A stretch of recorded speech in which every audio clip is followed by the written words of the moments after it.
Hello everybody, my name's Nicola and welcome back to my channel. This is the Frugal Cottage, where we talk all things money to help you on your financial journey. Today's video is all about my dividend income for June 2020.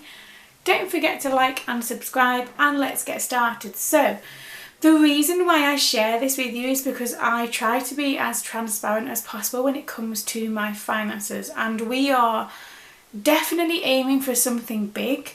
Some would say unachievable on our income, but we are hoping to show that you can do this no matter what you earn. And the dividend income long-term aim is to create that passive income stream of £1,000 a month, where essentially we don't have to do anything to receive that. So it is purely passive in its nature, as opposed to going to work or the various side hustles that I have. They're active, that means that I have to do something to earn the money, whereas dividend income is purely passive. It arrives in the bank when it's supposed to. I'll leave a link below to my building an £1,000 a month dividend income stream if you want to check that out. It explains in more detail our plan. And the reason why we're doing that is because we want to retire early, and the dividend income stream is a big part of how that will work in terms of how we will afford to leave the world of work, so to speak, and still have an income coming in. It's a different type of income, but it's an income nonetheless, and that is why. So again, I'll leave a link below to that video. If you've not watched those already, check those out. That does explain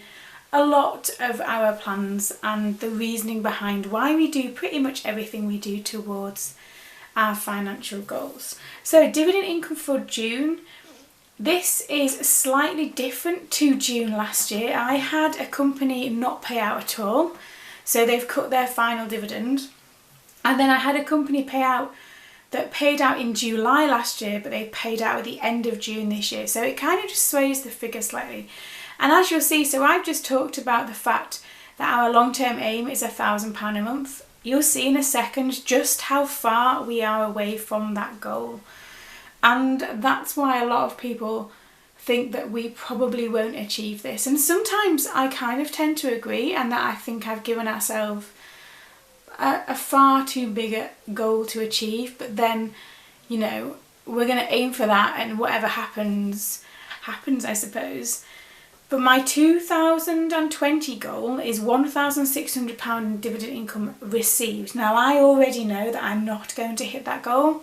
I made that dividend income goal back right at the start of the year, when we were all in a very different place to where we are now.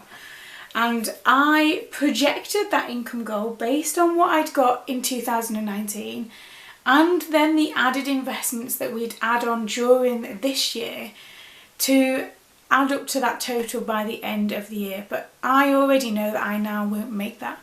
I've had quite a few of my individual company holdings cut their final dividend, as in it's not going to be paid for this year. Hopefully it will be next year, but we don't know at the moment. And that has a big impact overall. And again, it takes us further away from that magical £1,000 a month dividend income stream. But I'm just going to continue my strategy and see what happens over the next 2 to 3 years. And whether that needs shifting at some point, I don't know.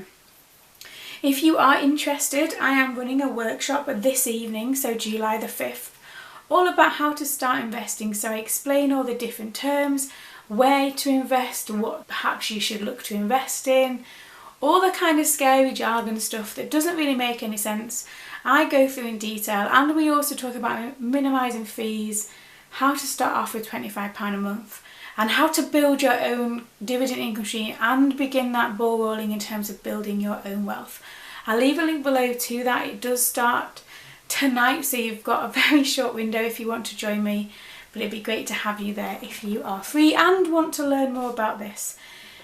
Anyway, so dividend income in June, like I said, it's so far away from the £1,000 a month, but then every month is at this point.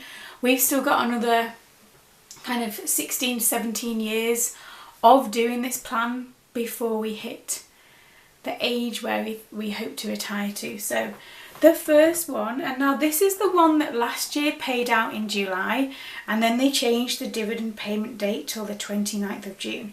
So instead of being in the 7th month, it's now in the 6 months, but that made this month look much better. So the first one is Morrison's, and they paid out £38.72. Now I have recently bought some more shares in Morrison's. Morrison's is the supermarket that we use week in, week out, and have done for years now. Their share price was really low compared to what it has been, and they just seem to have like a really kind of stable-ish, as much as anything can be stable I suppose, kind of plan at the moment. So I was happy to buy some more shares in Morrison's themselves. Remember, everything in these videos is not financial advice, this is just me talking about what we're doing. So that bumped up that payment a bit as well, because I bought them a couple of months ago maybe now, and so that kind of factors in that as well. So Morrison's £38.72. This would pay for my phone bill, so that's always a good start. And then the second, and there's only two that paid out this month, is Sage Group, and I don't have many in there, so it paid out £8.90. Now we know that having individual companies is much more risky than having funds. Funds are much less risky, but they tend to pay out lower because of the risk, because of the lowered risk. But I have quite a few individual company holdings. I'll leave a link below to my last blog post where I show just what I have in my portfolio. Probably should be updated again, actually. I've made some switches around lately. But they're the two that paid out this month, and they are both individual companies, which means they have been quite volatile over the past kind of 3 or 4 months. But you know, my plan, my strategy is to buy and hold, reinvest the dividends that we get, and kind of grow from there. And that has always been my strategy. It's not changed since day one of me starting this, and we're now in year 5 and I have the same strategy. Yes, I've changed kind of what my percentages are in my portfolio slightly to make it slightly less risky, I suppose. But my initial plan around the dividend income has been the same always. So the two companies that paid out, Morrison's and Sage Group, so that comes to a total of £47.62. Now, if you've read any of my blog posts around dividend investing, what I like to do at the end of them is I like to talk about what fixed bill that dividend income received would pay, because eventually that £1,000 a month dividend income stream will pay for the majority of our fixed expenses. So for example, I mentioned earlier that the Morrison's would pay for my phone bill. £47.62 is not far away from being able to pay for our water rates for the month. Now, I actually do just reinvest the dividends, so I don't take the money out of my ISA, it stays in there and gets reinvested. But I like to project just what I would be able to pay for with the dividends should I take them out of the account, which will be the aim in the end. And then the 2020 total so far, bearing in mind that my goal is £1,600, and this is at the end of month 6. My total so far received this year is £371.06.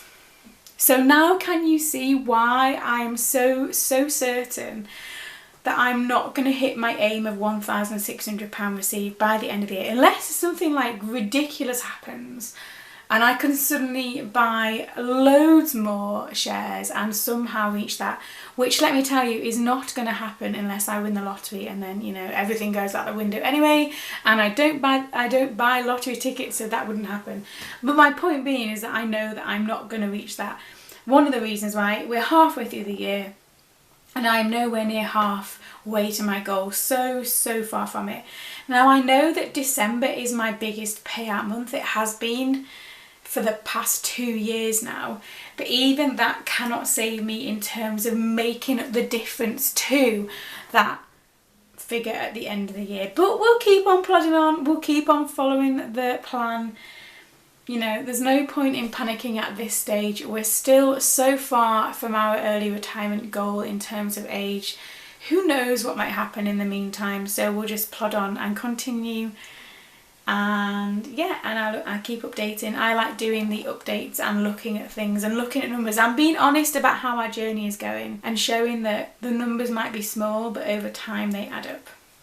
So there you have it, my dividend income June 2020 update for you. Do you receive dividend income? Have you had any this month? Let me know down below. I love to talk to people who are on their own investing journey and finding out how that's going. Like I said, I'll leave some links down below. Don't forget to like and subscribe. Thank you for watching as always, and I will see you again very soon.